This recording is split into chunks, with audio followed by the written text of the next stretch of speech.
Então nós vamos agora chamar Dr. Augustus e Dr. Davi e nós vamos trabalhar aqui. Recebemos muitas perguntas online.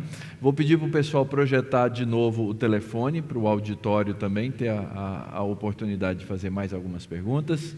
E aí então nós vamos trabalhar aqui no nosso programa durante 30 minutos. Dr. Davi, por favor. Dr. Augustus. Vamos ter aqui nossa oportunidade agora de trocar algumas ideias, conversar sobre os temas que foram falados. Eu sei que há muitas perguntas e, obviamente, nós podemos contemplar algumas poucas dessas perguntas nesse período que nós temos aqui, dentro dos dois grandes temas que foram tratados pelo Dr. Augustus, sobre a igreja continuar sempre se reformando e sobre a necessidade de uma epistemologia reformada, como ela deve trabalhar, como nós devemos trabalhar, e tem algumas perguntas aqui de natureza prática, inclusive, a respeito do nosso desses dois temas, e nós vamos tentar explorar aqui rapidamente. Então nós vamos dividir aqui em algumas partezinhas aqui para tentar organizar o nosso tempo juntos e responder também o pessoal que mandou as perguntas nas redes sociais. Dr. Augustus, vou começar com uma pergunta rápida, mais ou menos rápida. Qual seria o esforço necessário nesse urgente lema sempre se reformando, quando nós olhamos para a igreja como instituição que na sua estrutura tem lutas contra diversas correntes teológicas que minam os princípios da reforma protestante, e como esse crescente interesse de fora das igrejas reformadas por material reformado pode auxiliar nessa transformação? Eu não sei se eu entendi completamente a pergunta, né? Ela precisa, talvez o Davi, com conhecimento epistemológico, devia explicar aí o que é a pergunta. É que nós temos a ideia do nosso perguntante, como é que a gente faz, a gente dá essa continuidade à igreja se reformando, sim, considerando que nós temos estruturas que são inimigas, que minam, sim, esses princípios. Eu que fiz essa pergunta, doutor. Então.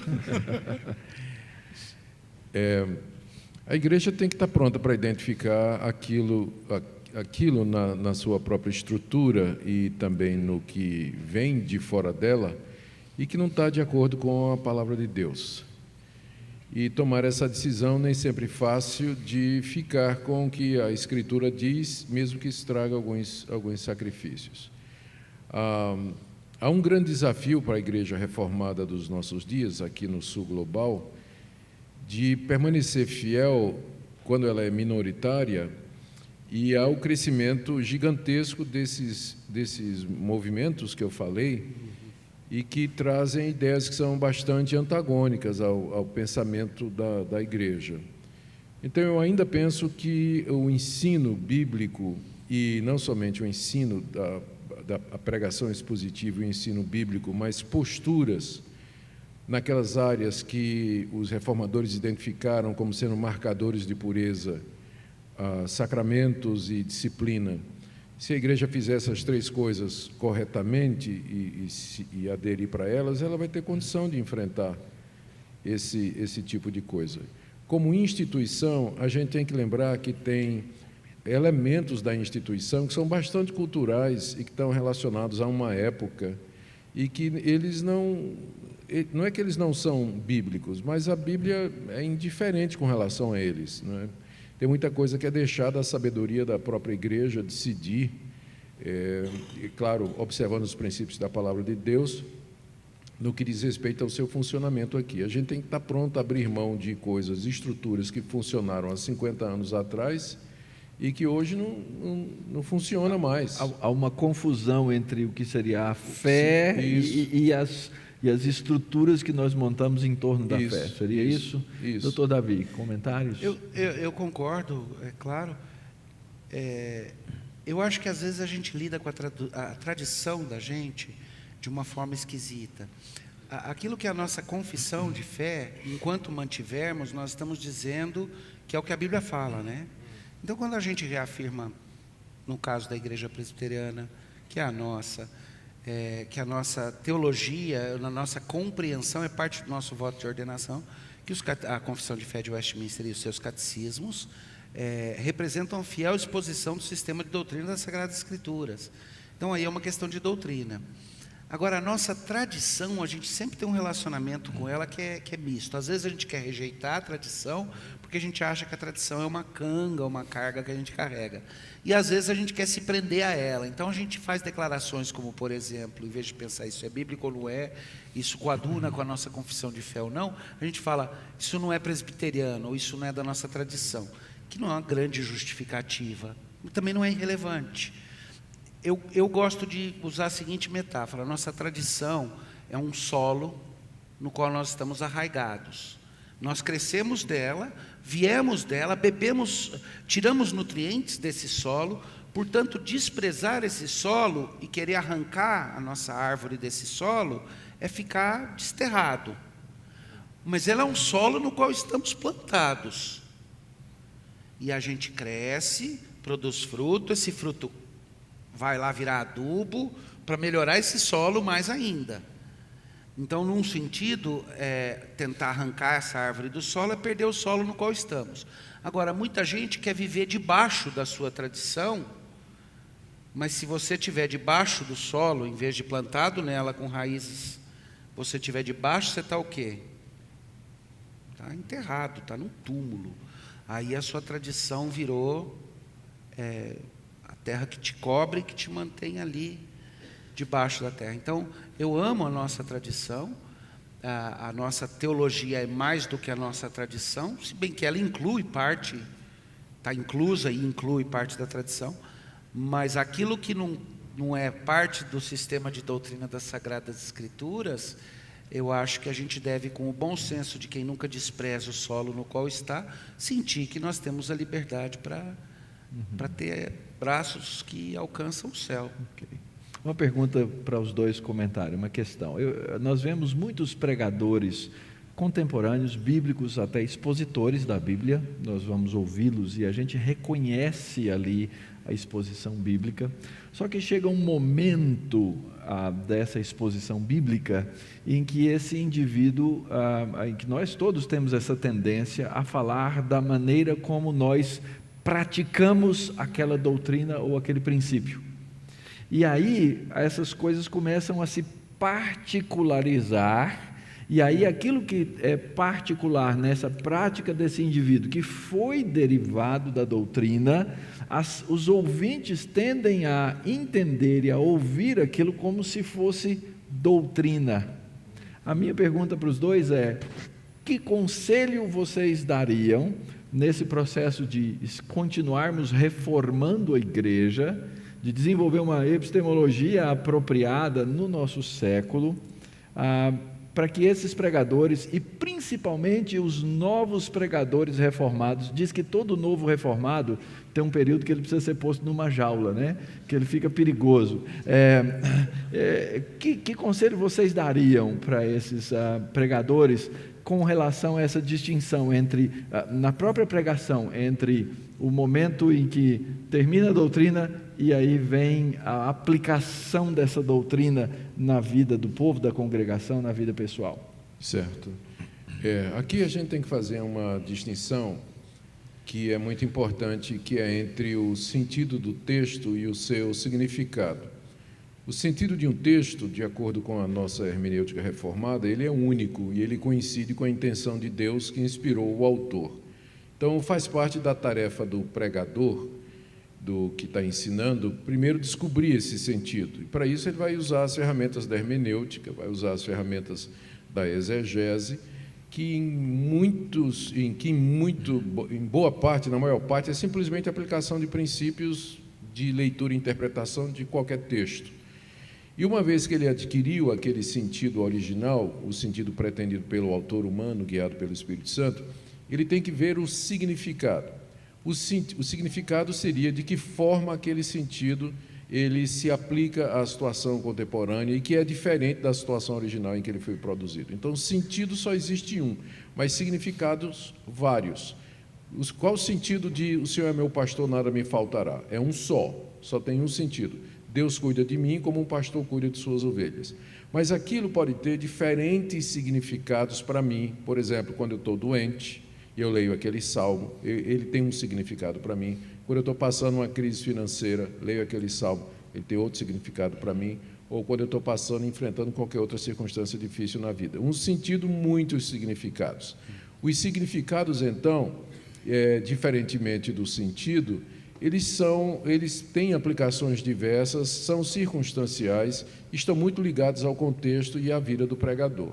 O que o pregador precisa ter cuidado é que ele não transforme um no outro, dizendo que aquele significado, aquela aplicação é a única aplicação possível daquela passagem naquela situação que ele está vivendo.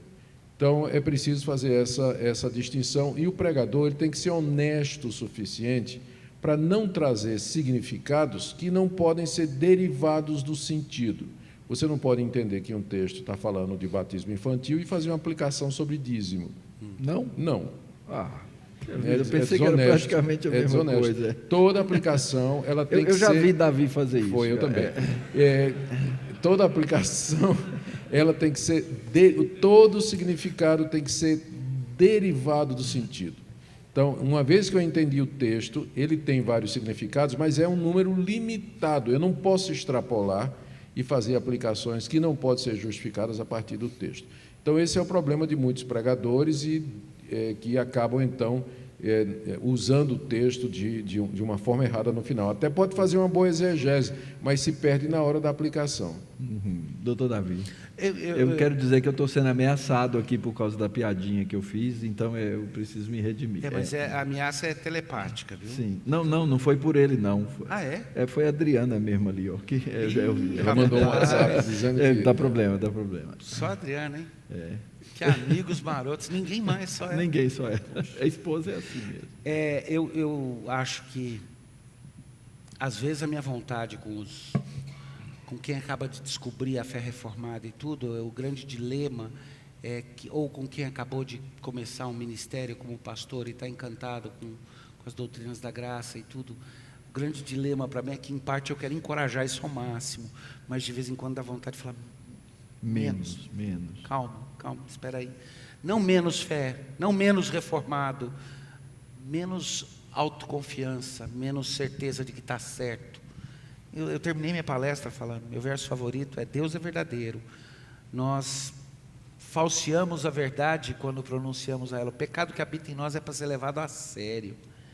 E eu acho que muita gente, na hora de fazer as suas aplicações, ou na hora de trabalhar até mesmo a questão do significado, torna normativo aspectos que deveriam ser vistos como situacionais ou até existenciais. E você tornar normativo alguma coisa que devia ser contextualizado, que devia ser... Mas eu acho que tem mais um probleminha, que talvez eu quero ser positivo em propor um jeito de ajudar nisso daí. A gente confunde a aplicação com implementação. E a igreja está precisando de implementação. A igreja está precisando que se ensine do púlpito implementar. Eu vou pegar como exemplo, para fazer a piadinha, né? Eu vou pegar como exemplo a pregação de dois amigos meus queridos, vocês dois.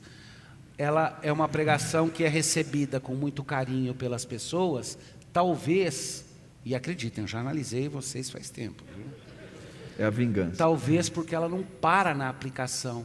Porque a aplicação diz: o significado é esse. Então, meus irmãos, o significado é esse. Mas nós temos nos encorajado mutuamente a ir um passo além e dizer: e você implementa isso na sua vida assim. Sai essa semana, peça perdão para sua esposa, procure seu patrão, faça isso. Ou seja, o passo final que pega o significado e fala para a igreja: vai tu e faz igual que Jesus fazia. Isso é implementação. O bacana é que a implementação não dá para enrolar, não dá para fazer uma implementação de elucubração teológica, né? Ela tem que mostrar onde é que a borracha do pneu vai tocar na estrada, e ela tem que ser prática. Isso força a gente a então evitar cair nessa armadilha de normatizar o que não é normativo.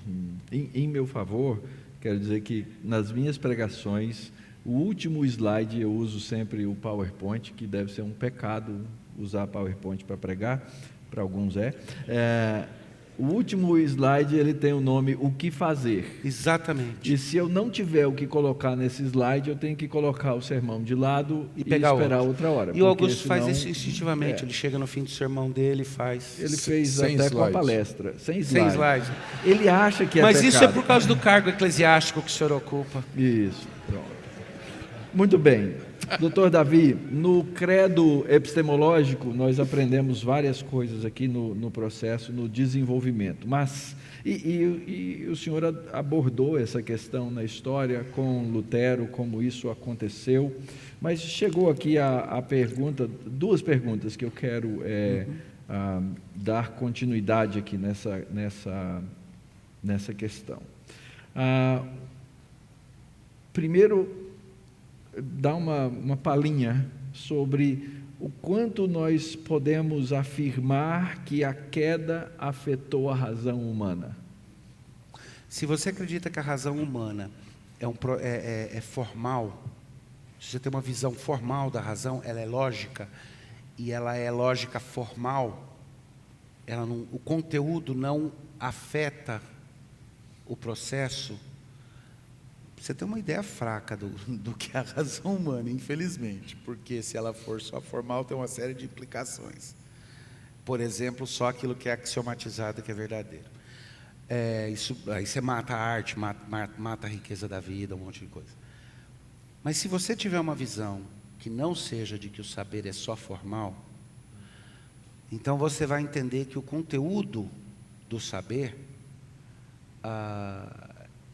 ele é motivado, o saber em si é motivado. Se ele é motivado pelo quê? Pelo coração. Isso é bíblico. Então, os motivos do coração são determinantes nos meus processos noéticos. Então, aí eu não preciso nem fazer o argumento. Se meus processos noéticos dependem da inclinação do coração, Agostinho dizia que meu amor define para onde vai minha mente. Eu diria o mesmo. Quando eu era menino, às vezes, eu espero que meu pai esteja assistindo, porque ele vai lembrar e vai provavelmente dar uma risada enquanto assiste aqui. Uma das coisas que mais me irritava é que de vez em quando o pai fazia uma brincadeira, que eu só tenho um amigo que de vez em quando faz esse tipo de brincadeira parecida, que é o Augusto. Ele estava dirigindo na estrada e a gente falava: pai, olha o caldo de cana, daqui 2 quilômetros tem caldo de cana, ou tem pamonha. Ele acelerava o carro e falava: vô, vamos parar. E acelerava o carro e falava: cadê?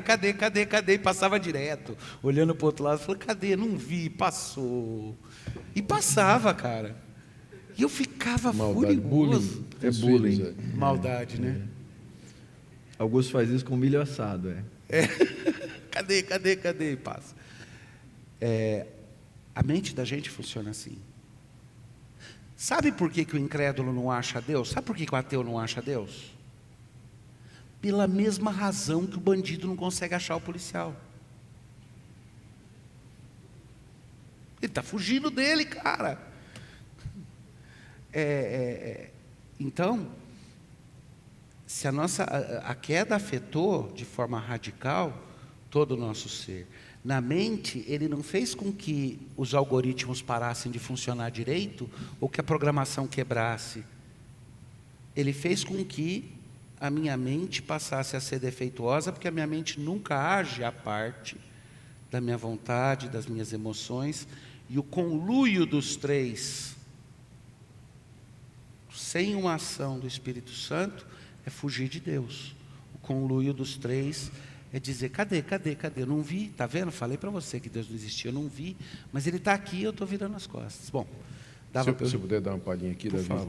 Tem aquela passagem de Efésios 4, onde o apóstolo Paulo fala que nós temos que nos despir do velho homem, nos renovar no espírito do nosso entendimento e nos revestir do novo homem.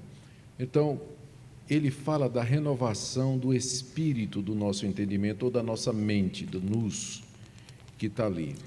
Então, eu sempre imaginei que a queda ela não afetou a capacidade do homem de raciocinar. Tanto é que, quando uma pessoa se converte, ela não fica mais inteligente do que era antes. Mas a queda, ela afetou o espírito da nossa mente, direcionou o espírito da mente para longe de Deus, nos colocou a raciocinar no caminho errado ou a partir de referenciais errados. Então, o prejuízo não foi para a capacidade, mas para a direção da mente. Ela é, como você falou, ela agora está em fuga de Deus e, portanto, o homem natural não compreende as coisas do Espírito de Deus. Não é porque ele não é inteligente o suficiente. É porque ele usa essa inteligência para fugir. Para exatamente, o espírito da mente dele está colocada na direção errada. A orientação da mente dele está Será errada. que é daí que vem a expressão o pecado emburrece?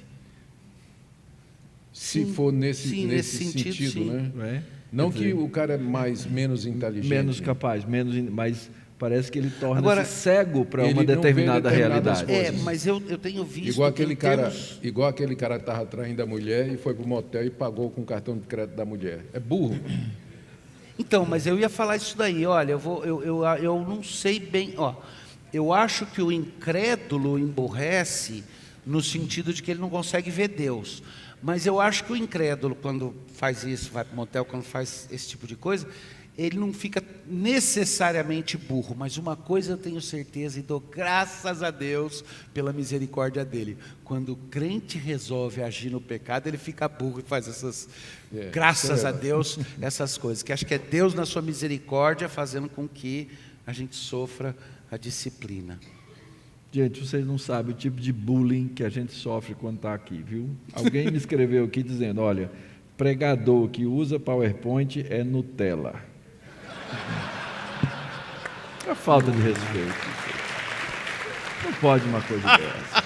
E eu vejo que o público concorda, né? Tá vendo? Parabéns. Em defesa, Dr. Mauro não usa PowerPoint, ele usa Keynote, porque o sistema é Apple, ele usa uma Apple TV. Aí é Deixa eu mais dizer alguma Nutella coisa. ainda, isso é mais Nutella ainda. Olha. Apple é mais Nutella. Bom pregador é o que transforma o ouvido em olho. Opa! Totalmente Nutella. O negócio só piora para o meu lado. Nós tocamos aqui na questão da tecnologia, né? E já que eu entrei nesse tema, ele nem estava aqui nas perguntas.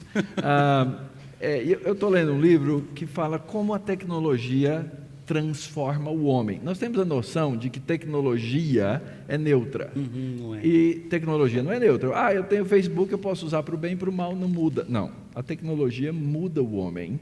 A gente sabe disso a partir da reforma com a tecnologia da impressão.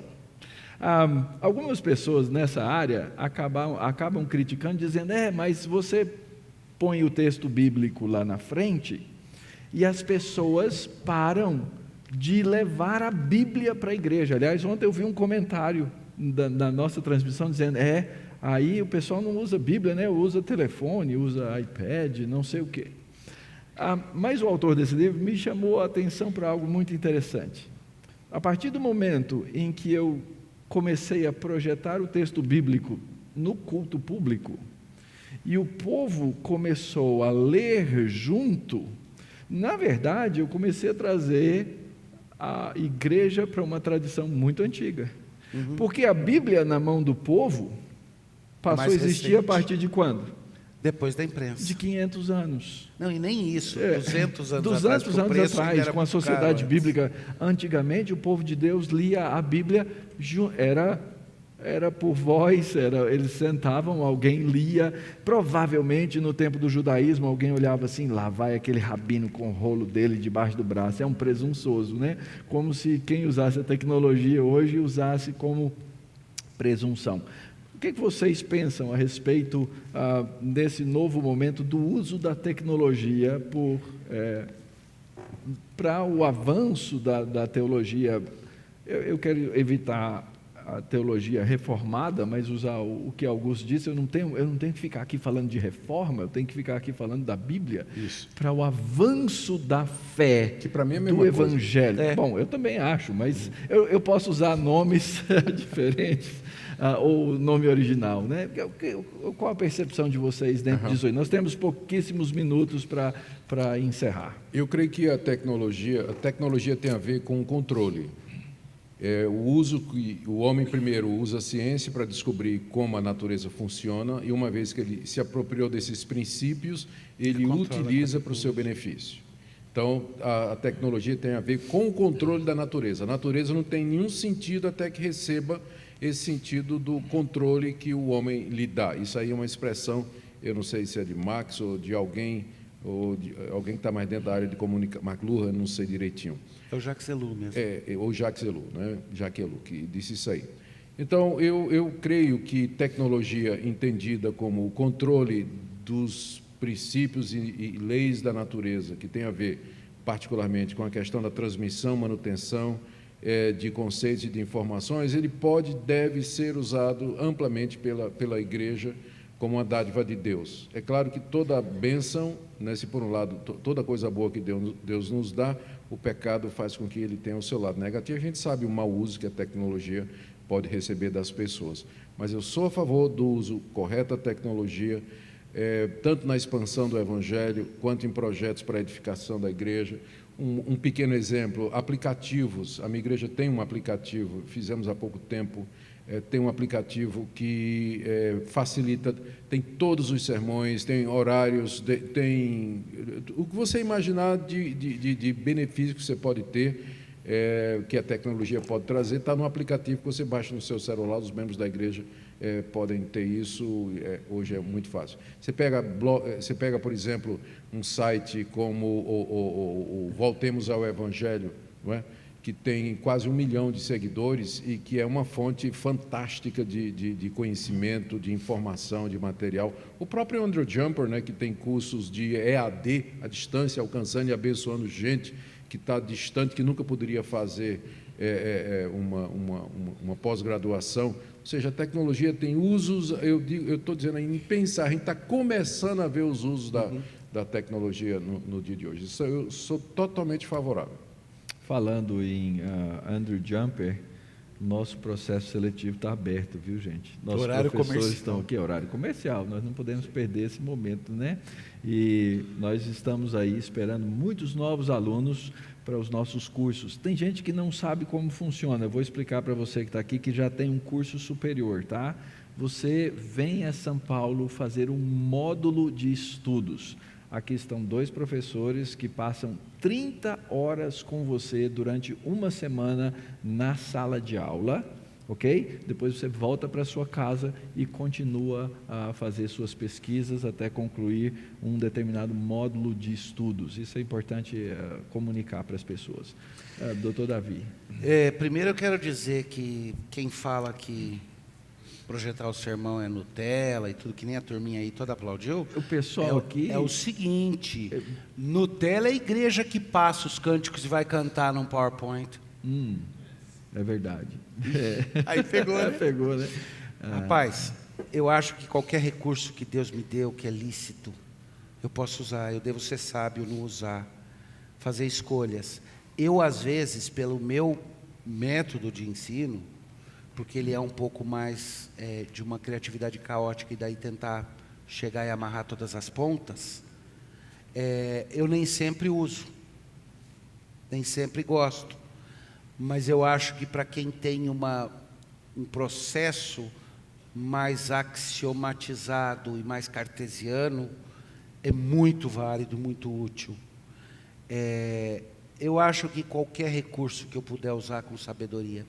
Agora, o duro é que a gente fica discutindo, a gente fala que quer ser reformado na nossa epistemologia, na nossa conceituação ética e tudo isso daí, e aí a gente começa a discutir se está certo ou errado usar uma tecnologia ou outra, e faz essa discussão sem levar em conta que a pergunta é, para quê? Qual que é o fim? Aquilo que eu falei, liberdade para e não liberdade de, qual que é o fim qual que é o objeto, qual que é a finalidade.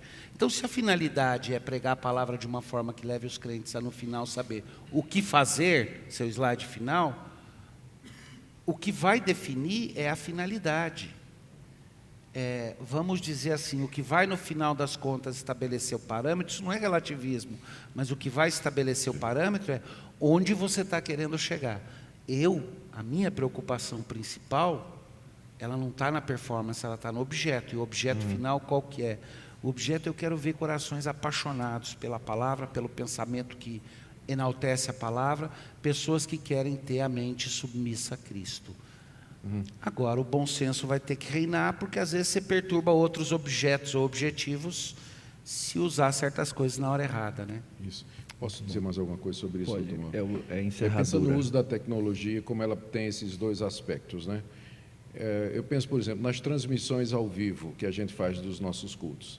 Às vezes eu tenho, e outros pregadores, outros pastores têm a mesma quantidade de pessoas, ou 3 ou 10 vezes mais, seguindo o culto pela internet.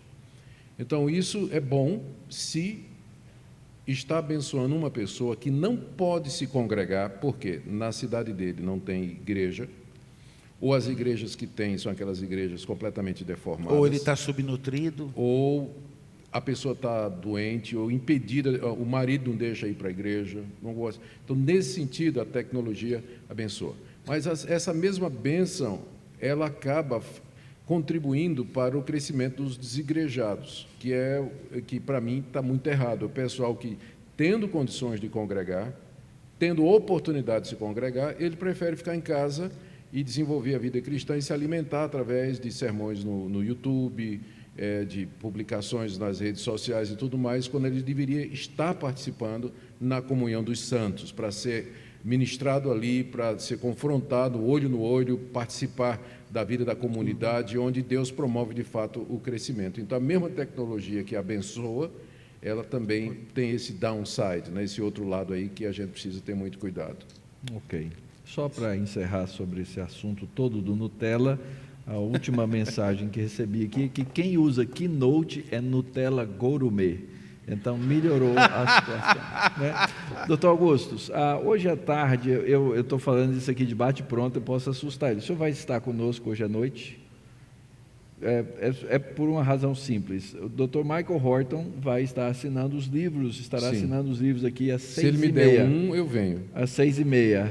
E a Barato. gente providencia. E aí, mas temos aqui o lançamento do livro do Dr. Augusto, o comentário de Hebreus, que foi lançado agora, recente. Onde e ele com vários certeza outros lida livros. com a questão dos desigrejados, né? Com Ao falar de certeza, quem abandona a várias vezes. comunhão. Pronto. Como se trata de um lançamento de um livro meu, acredito que eu devo estar presente hoje à Então noite. pronto. Então, hoje à noite, além do lançamento do Dr. Michael Horton, nós teremos o lançamento do comentário de Hebreus do Dr. Augusto. Estamos encerrando a transmissão da Conferência da Reforma 500 anos, Jumper e Mackenzie. E para encerrar, eu estou aqui com o reverendo Augusto Nicodemos, que vai dar uma palavra final de encerramento para a gente aqui hoje, mas está de volta amanhã com mais uma palestra também no período da manhã. Reverendo Augusto, qual é a importância de um evento que trata da relevância da Reforma 500 anos depois dela ter acontecido? A importância é que um evento como esse perpetua aqueles princípios que marcaram a Reforma Protestante e que antecedem a Reforma, e que tem origem, na verdade, nas escrituras do Antigo Testamento e do Novo.